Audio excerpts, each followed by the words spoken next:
500 years of Christianization. Diba? Of the Philippines. Dumating si Ferdinand Magellan. Sabi nga ni Yoyoy Villame, kailan? On March 15, 1821. March ano yan? 15. No? 1521. Dumating si Magellan. Diba? So, 500 years. At bago dumating yung 1521, merong 9-year preparation. 9 na taon na paghahanda. At bawat taon, sa 9 na taon, merong tema. Noong nakaraang taon, kasi nagsimula noong 2013, ang naging tema ay Integral Faith Formation. Kaya nga, Year of the Faith. Di ba natatandaan ninyo? Yun ang ating pinag-usapan. Ngayong 2014 ay Year of the Lady. Next year, Year of the Poor. So taon-taon na yan. Year of the Poor, mayroong Year of Families, Year of the Youth, mayroong Year of the Religious and the Clergy, may Year of Ecumenism, etc. Yung mga taon na ito, yung mga tema ay hinugot mula sa mga tema ng Plenary Council of the Philippines, Second Plenary. Ito yung mga tema na magpapanibago muli. No? It will renew our faith as Filipinos. Ang binibigyan pansin dito ay hindi lamang yung pananampalataya, kundi sino yung magiging agent of evangelization.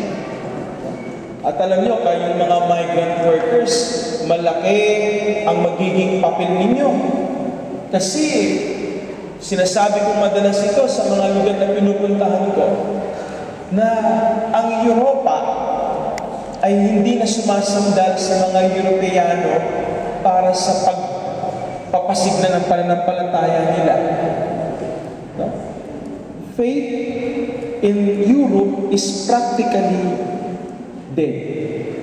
Kung ang aasahan mo ay yung mga Europeans. Sila ay nilamunan ng secularism. Yung secularism o materialismong tinatawag. No? Simply put, ang mga nasa Western world, they have discarded religion. Not only Christianity, but religion. Faith in God. Kaya mga Protestante, Katoliko ka man, hindi na sila naniniwala dito At ang kanilang naging pinalit dito sa Diyos na sinasamba nila ay sarili nila. No? Nilagay nila sa altar nila ang kanilang mga sarili. Kaya yung cult of the human person, tinatawag yung kulto ng tao na ang sarili niya ang kanyang tinatampok bilang Diyos. So man has literally made himself a God. Diyos-Diyosan niya. Kaya sinasamba niya sarili niya. Kaya tingnan niyo, ang kanilang pinagsisikapan na pagandahin katawan, hindi kaluluwa. Di ba? Katawan. Kinakailangan katawan, alagaan, pabatain, magmukhang bata. No? Ayaw nilang tumanda kasi pag sinabing tumanda, mamamatay ka. Because after old age, death comes. Takot ang mga taong mamatay. Tayo naman sa pananampalataya natin, inihahanda na tayo sa eventuality. Hindi ba? Kaya sabi nga, pagka ako naglilibing, hindi naman tungkol doon sa patay. Ang aking tema ng sermon, kasi patay na yan Funerals are not for the not for the dead. Funerals are for the living. Para sa ating mga natitira pa, matuto tayong tingnan ng buhay na hindi pa matagalan. Kaya kahit na anumang gawin mong alaga at pagsamba sa sarili mo, sa katawan mo, darating ang wakas nito. Hindi masamang mag-alaga ng katawan. Pero isipin mo, yung katawan na yan, ay may katapusan. Di ba? Yung buhay, ayaw nila na may katapusan. Kaya nga tawag, secularism. Secularum. Narinig na yun, di ba? Of this age. No? Nakakapit sila sa panahon ngayon. Ayaw nila na dumating yung kinabukasan na magtatakda ng wakas para sa kanila. Tayo, mga Kristiyano, ang ginagampanan nating tungkulin sa buhay na ito ay iparana sa tao na lahat ay lilipas at ang tanging sasandalan natin sa bandang huli ay ang pag-ibig ng Diyos. All things change, and only one thing remains unchangeable, and that is the love of God. Pag-ibig ng Diyos.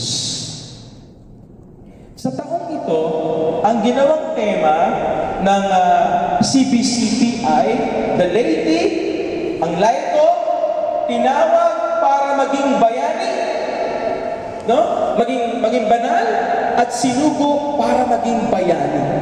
Called to be saints, sent to be heroes. Hindi ko na kinakailangan palawigin pa ang ibig sabihin ng hero Dahil kayo ho mga bayani ng bansa natin. Alam niyo ba yun na kaya tayo uusad sa ating ekonomiya dahil sa inyo? Kung ang ating sasandalan lamang ay yung ating exports, wala tayong export Hindi ka mukha ng ibang bansa, meron silang mga produkto na ibinibenta at kinakalakal sa labas. Number 1 dyan ang China. Ang China, lahat meron sila. Diba? Kaya nila na i-reproduce. No? I-clone lahat. No? Gadgets, cellphones, diba? Gamit, appliance, name it. Pati nga pagkain No? Namumultiply nila yan. Lahat made in China Diba? Lahat made in China. Sige, ano ang suot mo hindi galing sa China? Ito ko. Isipin nyo, ano ang suot nyo na hindi galing sa China? Kasi wala, di ba kahit ng mga bang? Nasabi nyo, galing yan dito. Hindi. China. Imitation ng lahat nila. Itong bag. May LV ka ba? Ayan, LV ko yan. Lumang bag. Yan, lumang bag. LV. Oh. May gusto ba dito yun yung Louis Vuitton? Ha? Pamayanan na yung Louis Vuitton. Merong isang, girlfriend, mayaman niya kung boyfriend. Pabili, bil mo ko, yung babaeng ito. Gusto pagsamantalahan yung boyfriend. Ang sabi nung, wise yung boyfriend, yung chick Ang sabi ng babae, bili mo naman ako ng bag. Ano yun? Louis Vuitton. O sige, sabi niya, bibili kita, spell mo.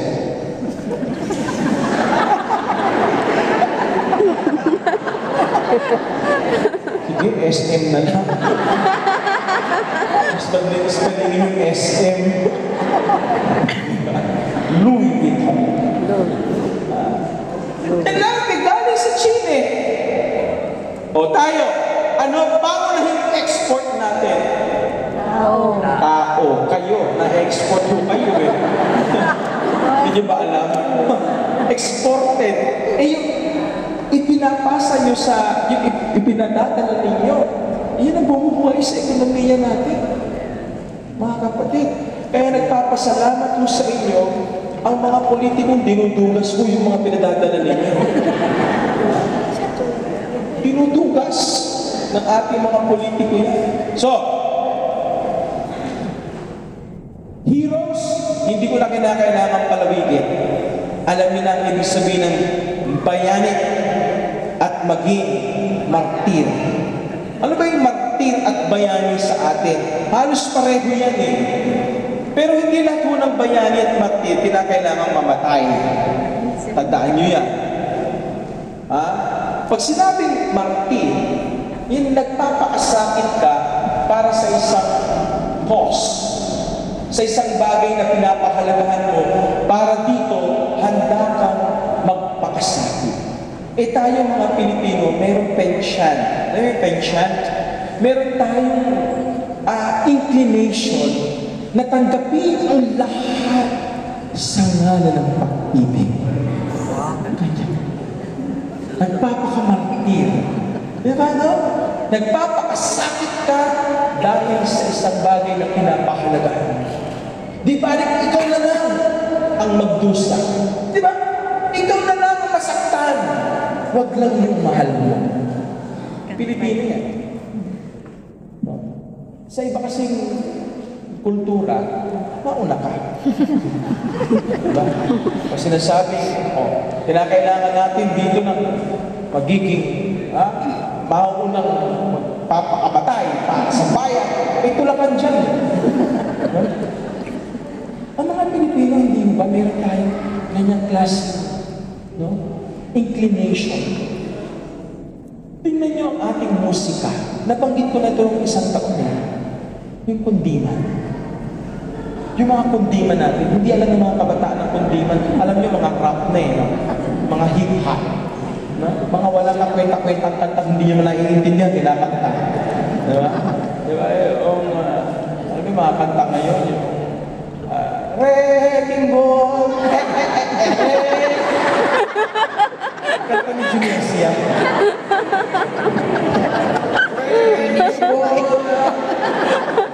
Walang-wala yan sa kanta natin, di ba? Tignan yung kantang Pilipino. Mga kundiman natin. Kung tunay man ako ay ang alipin mo, ang lahat sa buhay ko'y dahil sa'yo. Kita yung kanta na yan. Nagpapaalipin eh. Alipinin mo ako. Sa ngalang pag-ibig ko sa'yo, handa akong magpakalipin. Hindi ba? Bugbugin mo, okay lang. Pagsamantalahan mo, okay lang. Di ba? Lukuhin mo, okay lang. Dahil mahal kita, tama ka. Maraming baliw dyan. Kasi, hindi man natin yan eh. Diba? Ikaw ang aking panaginip, ikaw ang tibok ng dibdib.